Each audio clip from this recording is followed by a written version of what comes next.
guy, but I'm going to say this. Laugh now, cry later. We got something for that. Just trust. If we see them again, just trust. And we're going to put it just like that. I ain't going to put too much on it. You going to make it personal? We can make it personal. I think, How personal is it? It was already personal before the game started. Now, 42-10, I don't think you want to see us again. It might be a little bit worse. Wow, Debo. I don't know what we trust. Micah, Debo. I don't know what to say. I'm getting uncomfortable. I don't know what we trust. He's about we trust. Laugh now, cry later. I mean, I don't think you want to see us again.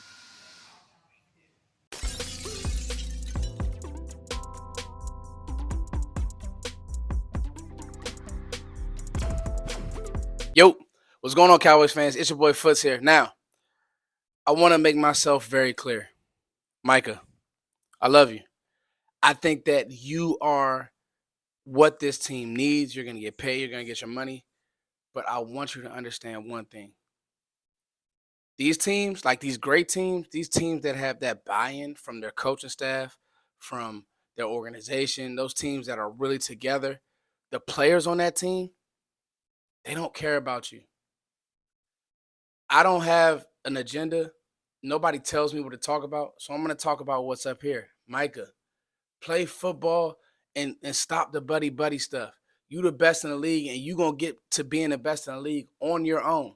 You got to have a Jordan mentality. Hey, Mutombo, at the All-Star game, I love you, but I'm going to dunk on you at some point. Like, I'm not your friend. Hey, Gary Payton, come on, bro. Stop playing with me. You know you can't guard me. All this, trying to even tell you, and you do a great job. I'm with it. Cool. But, like, Debo, what he said in that interview, that's really how they feel. Behind closed doors, he'll dap you up, do the jersey exchange, all that, cool. But that's how they feel. They're not trying to be your friend. They're trying to win.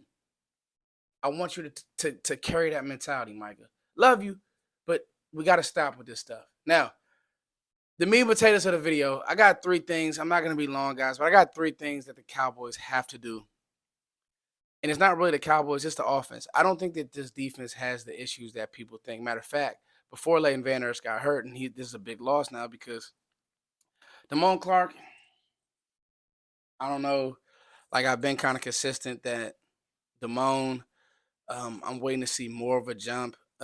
Don't really see many tackles for loss. I don't really see him diagnosing anything, and I can't really – I don't think he had a solo tackle this game. I could be wrong, but I just don't remember him really making a play. He was kind of non-existent.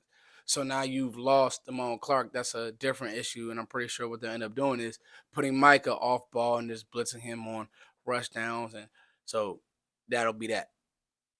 All that said, I still think the defense is a contender. I think the defense will find its way throughout this year. I'm not worried.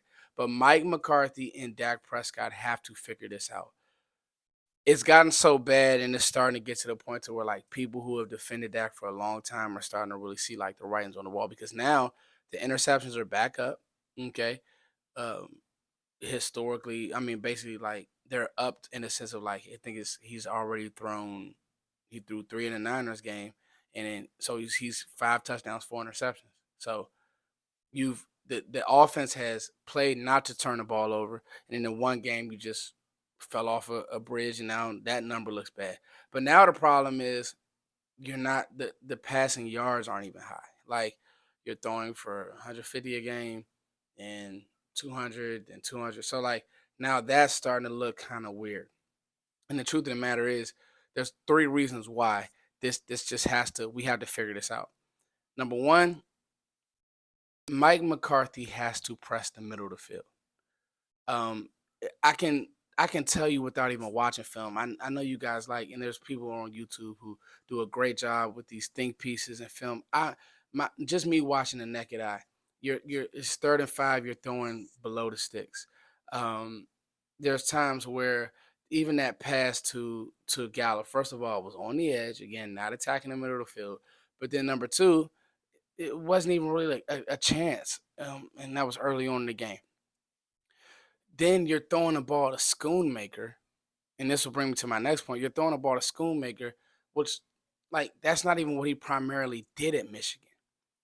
I know that you're projecting him to be a guy who can catch the ball and do all those nice things, but he didn't do that. If that was the case, you should have probably traded up for Laporta, who's having a great year at Detroit.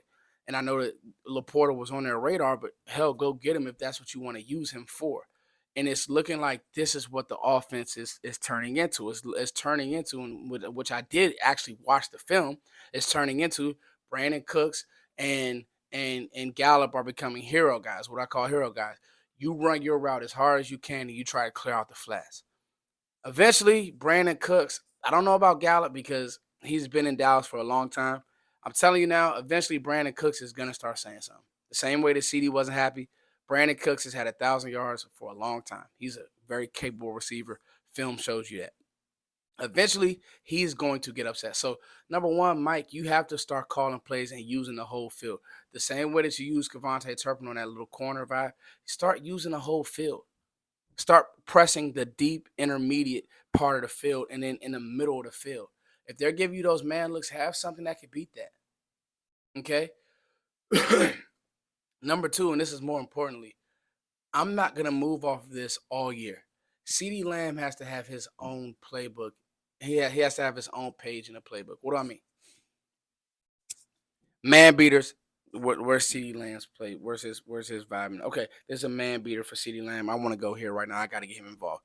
Oh, they're in 2-man under. Cool. 2 safeties. They're staying deep underneath. They're staying tight underneath. Cool. 2-man under. CD, what can we get to CD right here? Boom. We'll bring him in motion. Cool. Okay, cover 4. Where's CD's page here? Boom. Whatever it takes. Scheme him open. Motion him. This game, I thought they did a terrible job of getting him off of man and press coverage where they could just rob him underneath with Fred Warner. And for those of you guys who don't know, Fred Warner's awesome. Okay, great. We know how good he is. He's the second coming of Dick Buckets. But at the end of the day, Dallas also made it easy for San Fran to take CD out of the game because they just kept him on the edge and they just let Fred Warner run underneath him, Hufanga run underneath him, and they just basically said, hey, Oliver, press him, and then we have somebody over the top on the side of him. So we'll just keep CeeDee Lamb out of the game. As long as he doesn't get going, we're good. And Mike had no counter for it whatsoever. And that's why the pass that CD called, he looked to the sideline and he's like, yo, they can't guard me for real. But again, if you're not going to give me a chance in different ways, then this is what's going to happen.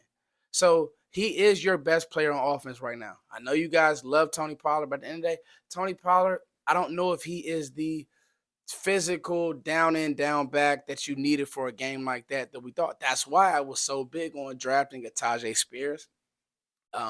That's why I was so big on drafting a Gibbs. That's why I was so big on even moving up to get a Bijan Robinson. Because Tony is not I'm not going to say he's not a league guy. He's you got to get him at 17 touches. That's just who he is. He can't shoulder the load. After the Greenlaw tackle, Tony Pollard really didn't want to play football. But this isn't about Tony Pollard. This is about Dak Prescott and Mike McCarthy.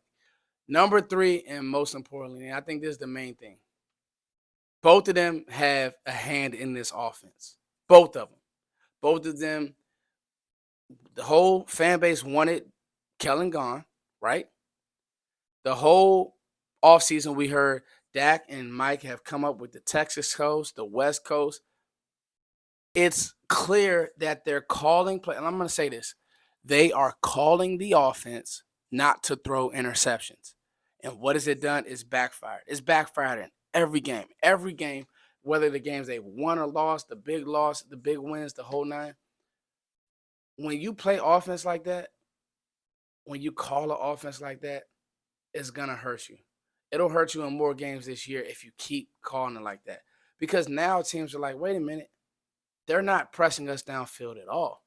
They're not taking a shot at all. And the shots that they're taking, it's not a real shot. Like the interception is just like a punt. Like, oh, let me just throw it up just to know that I'm going to soften them up. Like, that's not good offense.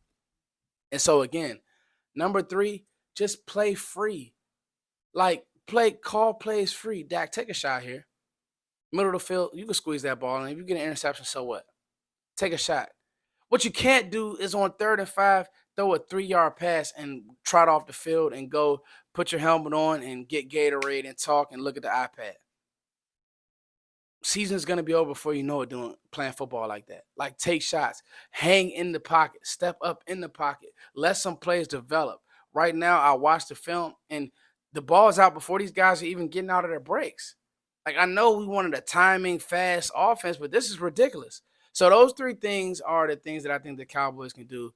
And I think that if they do these things, I think the Cowboys can get back to having some success. The season's not over. Right now, you're not better than San Francisco. It just is what it is. But you can use this time to say, listen, we're going to perfect our craft. The offense is still a work in progress.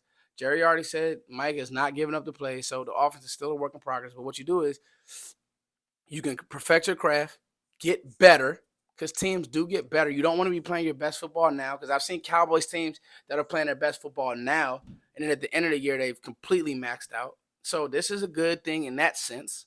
So now you get better. And then the last thing I think as a whole that I don't think anybody's thought about is one good thing that came from this is if you see San Fran again, you know that this game plan absolutely does not work. So whatever you went in with this game, scrap that and do something completely different. San Fran is beatable. San Fran is beatable.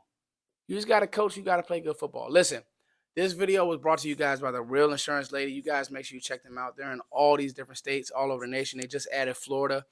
I'm going to put the hyperlink in the description box. You guys make sure that you check out the Real Insurance Lady. And thank you guys always for supporting me. Listen, it's times like this that I'm here. We're going to talk about this thing. We got the Chargers coming up on Monday. Let's bury it. 24 hours. It's over. Time to talk about the Chargers. But those are the three things that I think the Cowboys have to do to get this offense rolling. All right, it's your boy Foots as always. Thank you for liking, sharing, and subscribing.